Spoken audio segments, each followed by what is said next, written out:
జ్యోత్స్న ఏమో దీప దగ్గరికి వచ్చేమో నాన్న మాట్లాడుతూ ఉంటుందన్నమాట. నేను తలుచుకుంటే నువ్వు మీ సంసారంలో పుల్లలు పెట్టి నిన్ను మీ ఊరు పంపించి మా బావకి నేను భార్యని అవుతాను, తలుచుకోనా అని చెప్పేసి అయితే అంటూ ఉంటుందన్నమాట. చాలా కోపంగా అక్కడ ఉన్న దీప అయితే తన వైపే చూస్తూ ఉంటుందన్నమాట. అప్పుడేమో అక్కడ ఉన్న దీప ఏమో పక్కకు వెళ్ళి చీపురు కట్ట తీసుకొస్తుంది అనమాట. తీసుకొచ్చి తలుచుకో ఇప్పుడు అని చెప్పేసి అయితే గట్టిగా అరుస్తూ ఉంటుందన్నమాట. ఇప్పుడు నేను నార్మల్గానే మాట్లాడుతున్నాను కదా, చీపురు కట్ట ఎందుకు తీసుకొచ్చావని చెప్పేసి అయితే జ్యోత్స్న అంటూ ఉంటుందన్నమాట. ఇప్పుడు తలుచుకో అని చెప్పేసి అయితే గట్టిగా దీప అయితే అంటుందన్నమాట. తలుచుకో అని చెప్పేసి అయితే గట్టిగా తన కళ్ళలోకి చూస్తూ అంటుందన్నమాట దీప. అంటూ ఉంటే ఇప్పుడు నేనేమన్నానని చెప్పేసి అయితే అనుకుంటూ ఉంటుందన్నమాట జ్యోత్స్న. నేను సైలెంట్గా ఉన్నానని చెప్పేసి నువ్వు నోటుకొచ్చిన మాట్లాడితే నేను ఊరుకోను అని చెప్పేసి అయితే అంటూ ఉంటుందన్నమాట. నేను కామ్గా ఉన్నాను అని చెప్పేసి అయితే నువ్వు నానా మాటలు అంటే నేనేమని ఊరుకుంటాను అనుకుంటున్నావా? సాధు జంతువులా కనిపిస్తున్నాను అని చెప్పేసి అయితే కార్తీక మాసంలో ఓన్లీ చికెన్ తినేవాళ్ళు 1 మంత్ మాత్రమే చికెన్ తినరు, తర్వాత మళ్ళీ తింటారు. అలానే నేను కోప్పడితే అందరికీ బాగోదని చెప్పేసి అయితే నేను అంతగా కోప్పడను. నేను కోప్పడితే ఎలా ఉంటుందో ఇప్పుడు నువ్వు చూస్తావు కదా అని చెప్పేసి అయితే అంటూ ఉంటుంది అన్నమాట.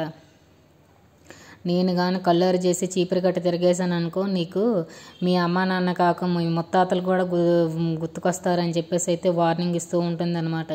ఇక్కడి నుంచి నువ్వు నోరు మూసుకొని నోరు అదుపులో పెట్టుకొని వెళ్ళి ఇక్కడి నుంచి అని చెప్పేసి అయితే అంటూ ఉంటుందన్నమాట.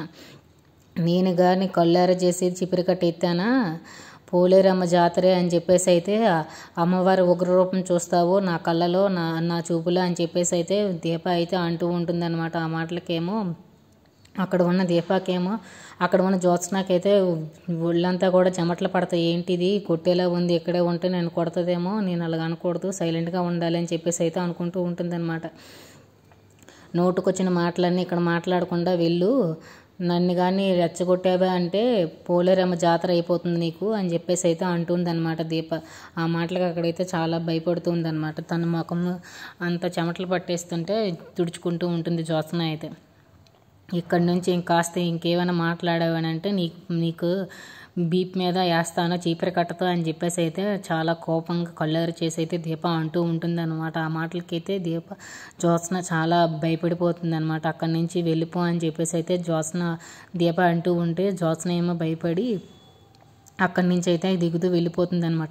ఇక్కడి నుంచి వెళ్తావా లేదా అని చెప్పేసి అయితే గట్టిగా అంటుందన్నమాట. వెళ్ళగానే తనైతే దీప తలుపులు వేసుకొని లోపలికైతే వెళ్ళిపోతుంది అనమాట. లోపలికి వెళ్ళి తలుపులు వేసుకుంటుంది. కారు దగ్గరికి అయితే జ్యోత్స్న వెళ్ళిపోతుంది అనమాట.